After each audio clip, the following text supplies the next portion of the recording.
Sir ಹಾಗೆ ನಿನ್ನೆ ಡಿ.ಕೆ. ಸುರೇಶ್ ಅವರನ್ನು ಮಾತಲ್ಲಿರ್ತಕ್ಕಂಥದ್ದು ಅಂದರೆ ದಕ್ಷಿಣ ಭಾರತದ ರಾಜ್ಯಗಳಿಗೆ ಅನ್ಯಾಯ ಆಗ್ತದೆ, ಇದೇ ರೀತಿ ಮುಂದುವರೆದ್ರೆ ಪ್ರತ್ಯೇಕ ದೇಶ ಬೇಕಾಗುತ್ತೆ ಅಂತಕ್ಕಂಥ ಒಂದು ಅನಿವಾರ್ಯತೆ ಸೃಷ್ಟಿಯಾಗುತ್ತೆ, ಪ್ರತ್ಯೇಕ ದೇಶದ ಅನಿವಾರ್ಯತೆ ಸೃಷ್ಟಿಯಾಗುತ್ತೆ ಅಂತ ಮಾತಾಡಿದ್ದಾರೆ.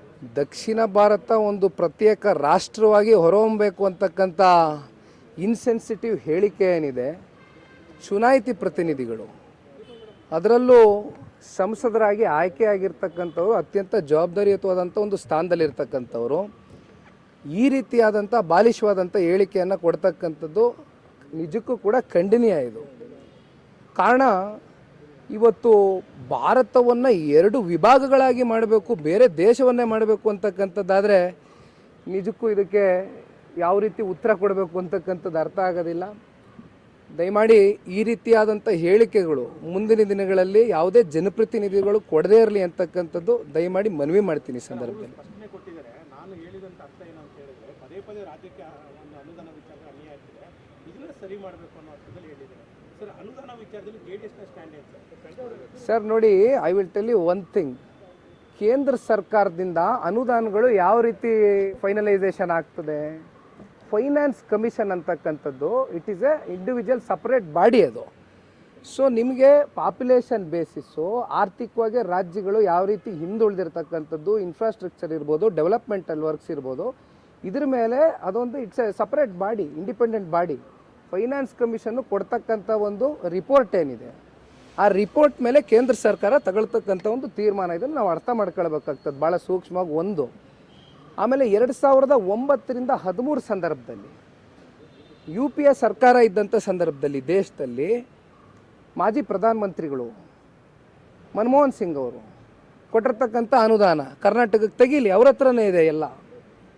ಇವತ್ತು ದೇಶದ ಗೌರವಾನ್ವಿತ ಪ್ರಧಾನಮಂತ್ರಿಗಳು ಕಳೆದ 10 ವರ್ಷದಿಂದ ಅವರು 2 ಅವಧಿನಲ್ಲಿ ಕೊಟ್ಟಿರ್ತಕ್ಕಂಥದ್ದು 1,35,000 ಕೋಟಿ 5 ವರ್ಷಕ್ಕೆ. ಈ ಒಂದು 2019ರಿಂದ 23 ಕೊಟ್ಟಿರ್ತಕ್ಕಂಥದ್ದು 1,57,000 ಕೋಟಿ ಕರ್ನಾಟಕ ರಾಜ್ಯಕ್ಕೆ ಕೊಟ್ಟಿರ್ತಕ್ಕಂಥದ್ದು ಒಂದು ಸಾರಿ. ಇವತ್ತು ಅನುದಾನದ ವಿಚಾರವಾಗಿ ರಾಜ್ಯಕ್ಕೆ ಏನಾದರೂ ಕೊರತೆ ಆಗ್ತಾ ಇದೆ ಅಂತಕ್ಕಂಥದ್ದು ಏನಾದರೂ ಭಾವನೆಗಳಿದ್ದಂಥ ಸಂದರ್ಭದಲ್ಲಿ ಇವತ್ತು ಕಾಂಗ್ರೆಸ್ಸು ಇವತ್ತು ನಮ್ಮ ಕರ್ನಾಟಕ ರಾಜ್ಯದಲ್ಲಿ ಆಡಳಿತ ನಡೆಸ್ತಾ ಇದೆ. ಇವತ್ತು ಪ್ರಧಾನಮಂತ್ರಿಗಳ ಒಂದು ಟೈಮ್ನ ತಗೊಂಡು ಹೋಗಿ ರಾಜ್ಯದಲ್ಲಿ ಇರ್ತಕ್ಕಂಥ ಸಮಸ್ಯೆಗಳ ಬಗ್ಗೆ ಅವ್ರಿಗೊಂದು ಅರಿವು ಮೂಡಿಸಿ ಕೂತ್ಕೊಂಡು ಒಳಗಡೆ ಒಂದು ಕ್ಲೋಸ್ ಡೋರಲ್ಲಿ ಚರ್ಚೆ ಮಾಡಿ ಜನಗಳ ಪರವಾಗಿ ಒಂದು ನ್ಯಾಯವನ್ನು ಕೊಡಿಸ್ತಕ್ಕಂಥ ಕೆಲಸ ಮಾಡಲಿ, ನಾವು ಸ್ವಾಗತ ಮಾಡ್ತೀವಿ ಅದನ್ನು. ಅದು ಬಿಟ್ಬಿಟ್ಟು ಈ ಥರ ಇನ್ಸೆನ್ಸಿಟಿವ್ ಹೇಳಿಕೆಗಳು ಕೊಡ್ತಕ್ಕಂಥದ್ದು ಸೂಕ್ತ ಅಲ್ಲ.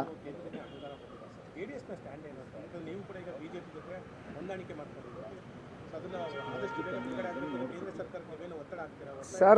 ಸರ್, ಇದು ಮಾನ್ಯ ದೇವೇಗೌಡರು ಸಾಹೇಬರು ಎಂದೂ ಕೂಡ ನಮ್ಮ ರಾಜ್ಯದ ನೆಲ ಜಲ ಯಾವುದೇ ವಿಚಾರವಾಗಿರ್ಬೋದು ಜ್ವಾಲಂತ ಸಮಸ್ಯೆಗಳ ಬಗ್ಗೆ ಎಂದೂ ಕೂಡ ಕರ್ನಾಟಕ ರಾಜ್ಯದ ಜನತೆಯಲ್ಲಿ ಜೊತೆಲಿ ನಿಂತಿದ್ದಾರೆ. ಹಾಗಾಗಲಿ ಇವತ್ತು ಕೊಬ್ಬರಿದು ಇಲ್ಲೇ ಬಾಬಣ್ಣ ಅವ್ರು ಹೇಳ್ತಾರೆ, ಬನ್ನಿ ಬಾಬಣ್ಣ ಮುಂದೆ ಬನ್ನಿ. ಇವತ್ತು ಕೊಬ್ಬರಿ ವಿಚಾರವಾಗೂ ಕೂಡ ನಿಮಗೆ ಗೊತ್ತಿದೆ, ಕೇಂದ್ರದ ನಾಯಕರುಗಳ ಒಂದು ಗಮನಕ್ಕೆ ತಗೊಂಡು ಬಂದು ಮಾಡ್ತಕ್ಕಂಥ ಒಂದು ಕೆಲಸವನ್ನು ಈಗಾಗಲೇ ದೇವೇಗೌಡರು ಸಾಹೇಬರು ಪ್ರಾರಂಭ ಮಾಡಿದ್ದಾರೆ. ಹಾಗಾಗಿ ಮುಂದೆ ರಾಜ್ಯದಲ್ಲಿ ಕರ್ನಾಟಕದ ಒಂದು ಏಳಿಗೆಗೋಸ್ಕರ ಇವತ್ತು ಜನತಾದಳ ಪಕ್ಷ ಎಂದೂ ಕೂಡ ದುಡಿದಿದೆ, ಮುಂದೆನೂ ಕೂಡ ದುಡಿತೇವೆ ಅಂತಕ್ಕಂಥದ್ದನ್ನು ಭಾಳ ಸ್ಪಷ್ಟವಾಗಿ ಹೇಳ್ತೀವಿ. ಚಲುವರಾಯಸ್ವಾಮಿ ಅವರು ಮಾತಾಡಿದರೆ, ಕುಮಾರಸ್ವಾಮಿ ಅವರಿಂದ ನಾನು ಬೆಳೆದಿಲ್ಲ, ದೇವೇಗೌಡರು ಮುಖ ನೋಡ್ಕೊಂಡು ಸುಮ್ಮನೆ ಇದ್ದೇವೆ, ಇನ್ನೇನಾದ್ರು ಮಾತಾಡಿದ್ರೆ ನಾವು ಬೇರೆ ಬೇರೆ ರೀತಿಯಲ್ಲಿ ಮಾತನಾಡಬೇಕಾಗುತ್ತೆ.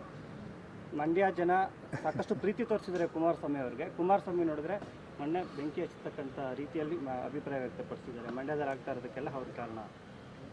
ಇದ್ರ ಬಗ್ಗೆ ಅಣ್ಣ ಜನಗಳು ಉತ್ತರ ಕೊಡ್ತಕ್ಕಂಥದ್ದು ಈಗಾಗಲೇ ಸಮಯ ದೂರ ಇಲ್ಲ. ಲೋಕಸಭಾ ಚುನಾವಣೆನ ಎದುರಿಸ್ತೇವೆ. ಸೊ ಆ ಒಂದು ಚುನಾವಣೆಯಲ್ಲಿ ಈ ಬಾರಿ ಜನತಾದಳ ಪಕ್ಷಕ್ಕೆ ಮಂಡ್ಯ ಜಿಲ್ಲೆಯ ಜನತೆ ಆಶೀರ್ವಾದ ಮಾಡ್ತಕ್ಕಂಥದ್ರಲ್ಲಿ ನಮ್ಗೆ ಯಾವುದೇ ರೀತಿ ಸಂಶಯ ಇಲ್ಲ. ಚೆಲುವಣ್ಣ ಅವ್ರ ಬಗ್ಗೆ ನನಗೆ ಗೌರವ ಇದೆ. ದಯಮಾಡಿ ಇವತ್ತು ಅದ್ರ ಬಗ್ಗೆ ಚರ್ಚೆ ಮಾಡೋದು ಬೇಡ. Thank you.